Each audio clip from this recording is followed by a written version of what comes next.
Hello aspirants, मैं हूं महितोष महीप और आपका स्वागत है मैथ ऑप्शनल डिकोडेड में। तो चलिए देखते हैं आज का सवाल जिसे हम डिकोड करते हैं। Can an average student score 300 plus in mathematics optional? क्या एक साधारण विद्यार्थी 300 से ऊपर अंक ला सकते हैं? तो इसका सवाल एफर्मेटिव में है, यस ही और शी कैन गेट, बट इसके कुछ शर्तें हैं। ठीक है, तो सबसे पहले जो है आपका करेक्ट आंसर्स कैसे आता है वो आपको आना चाहिए।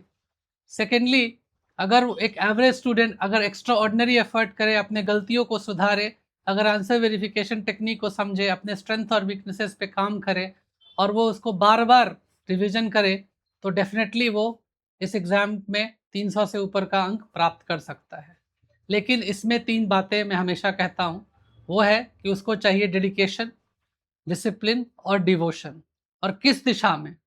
तो जिस दिशा में यूपीएससी ने चंद 25 से 30 सालों में जो सवाल पूछा है उसको स्ट्रक्चर्ड चैप्टर वाइज तरीके से उसको ऑर्गेनिकली आना चाहिए, और वो जो है एक साधारण मनुष्य कर सकता है। और ये एग्जाम ड्यू प्रोसेस का है, प्रोसीजर जो आप फॉलो करते हैं, मेथड जो फॉलो करते हैं वो टेस्ट करता है। जैसे कि लैपलेस ट्रांसफॉर्म के थ्रू वो बोलता है ओडी को सॉल्व कीजिए, ओडी को बोलता है वेरिएशन ऑफ पैरामीटर से सॉल्व कीजिए। इसका ये मतलब है कि प्रोसीजर आपके लिए बहुत ही ज़रूरी है। तो definitely an average student can get 300 plus marks, but he need to have right knowledge, right guidance, right faith and right strategy. ठीक है, तो नेक्स्ट सवाल को देखते हैं। How many hours should one study daily for maths optional? एक maths optional के लिए आपको कितने घंटे पढ़ाई करना चाहिए? तो इसमें घंटा कोई फ़र्क नहीं पड़ता है, फ़र्क ये पड़ता है कि आप कितने तल्लीनता से और कितने एप्टीट्यूड से करते हैं। तो सुबह का आवर्स जो ब्रह्म मुहूर्त है उसमें आप गणित को कर सकते हैं। तो मैं सजेस्ट करूंगा कि आप उसको 2 पार्ट्स में पढ़ाई करें, एक सुबह के आवर्स में अगर आप कर सकें, और दूसरा दोपहर के आवर्स में, या फिर शाम के आवर्स में, या रात के आवर्स में आप कर सकते हैं। तो इसमें अगर आप किस स्टेज पे प्रिपरेशन कर रहे हैं वो इम्पॉर्टेंट है। तो इसमें कम से कम आप 4 से 5 घंटा हर एक दिन दीजिए, क्योंकि आपकी यही मेहनत जो है रंग लाएगी। और मैं हमेशा मानता हूँ it is not the size of dog in the fight that counts, but it is the size of fight in the dog that counts. So it is your ability, it's your extraordinary fire in the belly that will be more important rather than the quantity of the hours that you do. But yes, आपको topics compete करने हैं, and for that you need expert guidance sometimes, for that you need a very curated performance जो आपको करना चाहिए। ठीक है, तो इसका यही है कि आप किस स्टेज पे प्रिपरेशन कर रहे हैं। अगर आप इनिशियल स्टेज पे आपके पास काफ़ी टाइम है तो आप टाइम वेस्ट नहीं ज़्यादा करके इस पे ही बार बार कीजिए, क्योंकि एक मसल मेमोरी डेवलप होगा और आप जो है इतने वॉल्यूमिनस सिलेबस होने के बावजूद भी आपका ये जो है टॉपिक जो है ग्रिप्स में रहेंगे। ठीक है, तो चलिए नेक्स्ट क्वेश्चन को हम लोग देखते हैं कि क्या है। What are the biggest mistake aspirants make in math optional? So according to me, the biggest mistake that they make in the math optional is that they always are complacent. They feel I am from a background, so I know everything. But it is like something which is volatile. तो आप पढ़ोगे वो फिर गायब हो जाएगा। तो आपको क्या करना चाहिए? आपको कांस्टेंट रिवीजन करना चाहिए।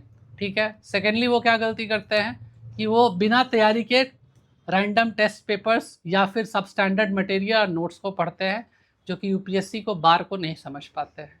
तीसरा, वो हर्ड मेंटालिटी से ग्रसित है और वो उनका बहुमूल्य समय और ईयर्स वेस्ट करता है। उनकी उसमें कोई कसूर नहीं है, क्योंकि एक हर्ड मेंटालिटी फॉलो करने से लोगों को लगता है कि वो सक्सेस पा लेते हैं। बट सबसे जो ज़रूरी चीज़ है जो उनको हमेशा रेक्टिफाई कीजिए, वो ये है कि अपने गलती से सीखना।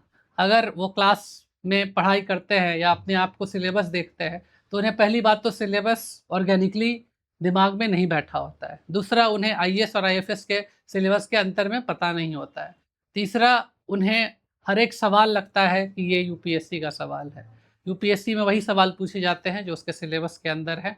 तो उसके लिए पीवाईक्यू अगर आप 15-20 साल के देखेंगे तो वो आपको एक दिशा मार्गदर्शन, एक कॉम्पस बताएगा।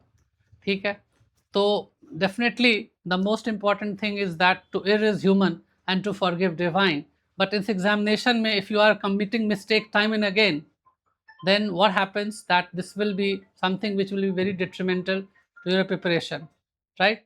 So आपको करेक्ट करने का मौका नहीं मिलता है। तो अगर आप चाहते हैं कि आपके कोई भी प्रश्न हैं तो आप हमसे जुड़िए, आप हमसे सवाल पूछिए, हम आपको ज़रूर जवाब देंगे। और अगर आपको लग रहा है कि ये इनिशिएटिव जो हम एपिसोड स्टार्ट किए हैं मैथ ऑप्शनल डिकोडेड, अगर इससे आपको कुछ भी लाभ हो रहा है तो कृपया लाइक कीजिए, शेयर कीजिए और अपने तैयारी को और भी सुदृढ़ कीजिए। तब तक के लिए धन्यवाद।